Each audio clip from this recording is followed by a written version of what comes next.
Why is America so obsessed with true crime? I have a confession. I'm a huge true crime fan, but I'm not alone. Americans love finding out juicy details about a notorious serial killer, charming con man, or skilled group of thieves who pulled off the biggest heist in history. Luckily, there seems to be a new true crime show being released every week to fuel that desire. The true crime genre, popularized in 1966 by Truman Capote's book In Cold Blood, and heavily influenced by Errol Morris' 1988 documentary film The Thin Blue Line, about the trial and conviction of Randall Dale Adams, has recently become a pop culture phenomenon that has spilled over to other mediums such as television shows and podcasts. If there has been a killer, a heist, a con man, a gang member, or even a gun-wielding, musically inclined, exotic animal park owner with a ferocious temper, chances are they have been featured in a docuseries on Hulu or some kind of podcast. The trend has become so huge that even sketchy comedy series Saturday Night Live memorialized it in a hilarious skit called Murder Show. If you haven't yet watched it, the sketch is worth checking out. Adweek observed last year that there has been a dramatic increase in interest in the true crime genre, with shows like Crime Scene, The Vanishing at Cecil Hotel, Murder Among the Mormons, and The World's Biggest Art Heist ranking among the top 10 shows on Netflix. At the time, back in April 2021, our inherent fascination with the genre inspired the American Prime Video series Only Murders in the Building. It stars Selena Gomez, Steve Martin, and Martin Short as three building residents, all obsessed with the same true crime podcast, who attempt to use the sleuthing skills they believe they possess to solve a murder in their own building. Meanwhile, the Netflix docuseries Don't F with Cats, about gruesome Canadian killer Luca Magnotta, centers around a group of internet sleuths conducted their own unofficial investigation online after discovering a series of disturbing videos on the dark web that ended up intersecting with the case.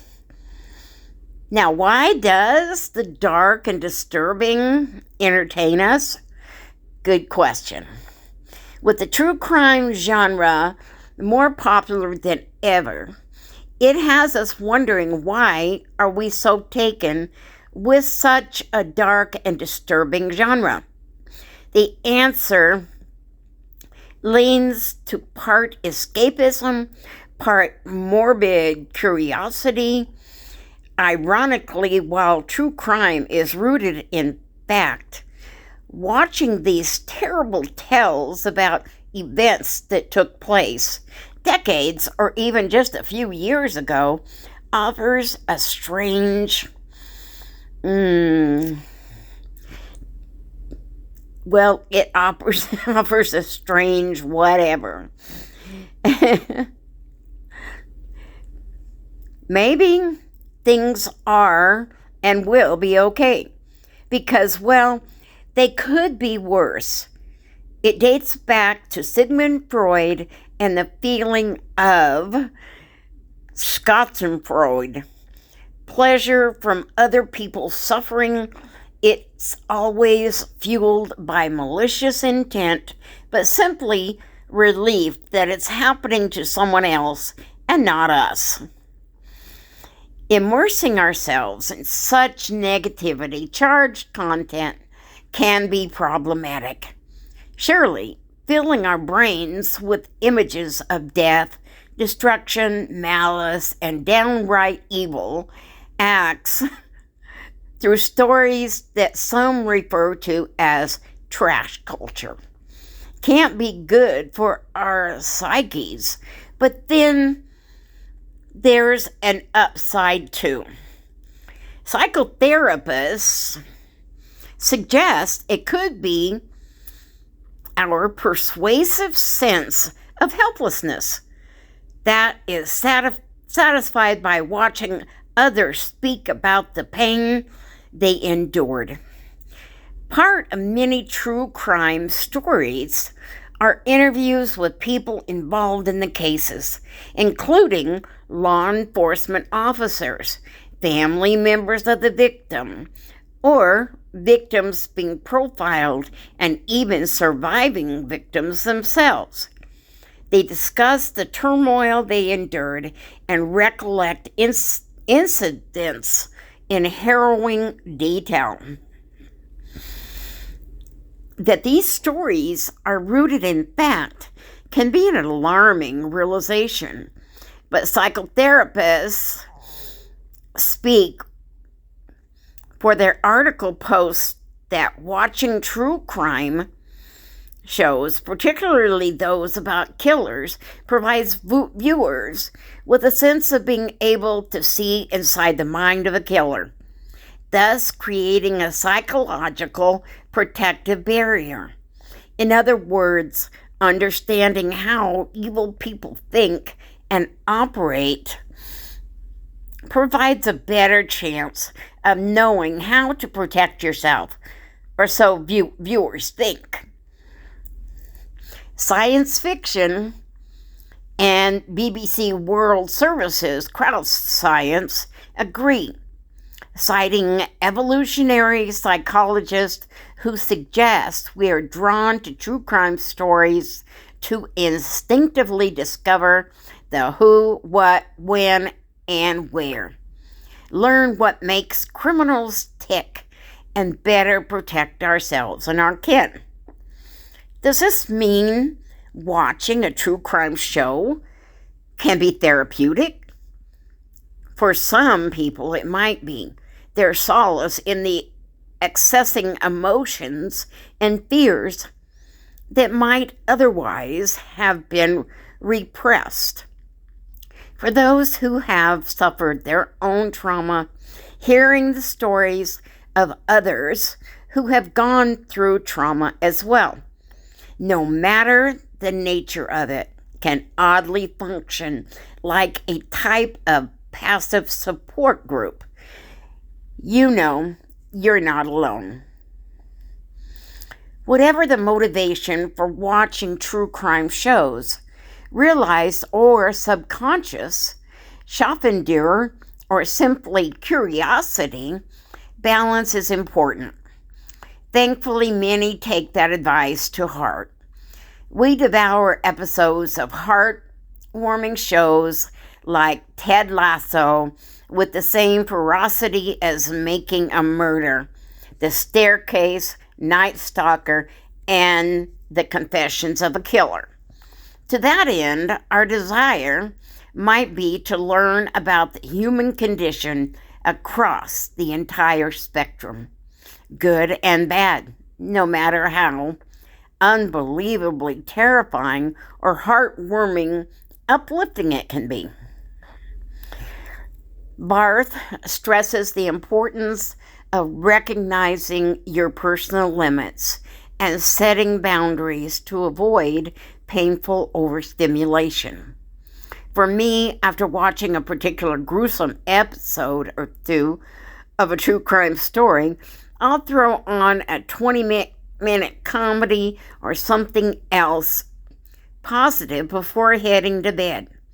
When I lay my head on the pillow, the last image I see shouldn't be ones that will keep me up at night. You know, it's okay to like true crime after all that. I admitted it, and you can too. Americans are obsessed with true crime for reasons beyond morbid curiosity, as so many assume. So don't hide your love of true crime from others.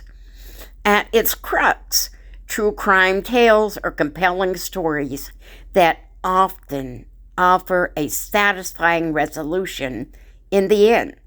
It's no different than wanting to find out who the killer is at the end of the episode of Law and Order, or seeing how devastating events will play out on Yellowstone, or even with fictional killers on shows like Dexter New Blood. True crime stories make for great water cooler or online conversations too. As the genre continues to gain in popularity, it will be easier than ever to find other fans to have in-depth discussion, provided the content doesn't present a false sense of security or, conversely, a heightened level of paranoia. Take it for what it is, at face value, entertainment. Some of these shows, after all, are sensationalized for dramatic effect, sometimes even criticized for seemingly glamorizing killers and other bad guys. Are they based on true stories? Yes, but mostly they're designed to evoke emotion and keep you watching with every episode, leaving you wanting more. I'm okay with that. So keep the revolution door of true crime coming to fuel our obsession, and we'll keep watching with a little more understanding about why we love these gruesome stories so much. Wow. I'm not very good at a narrator. A lot of hiccups. Anyway, it was interesting. But the next one I think you'll all like.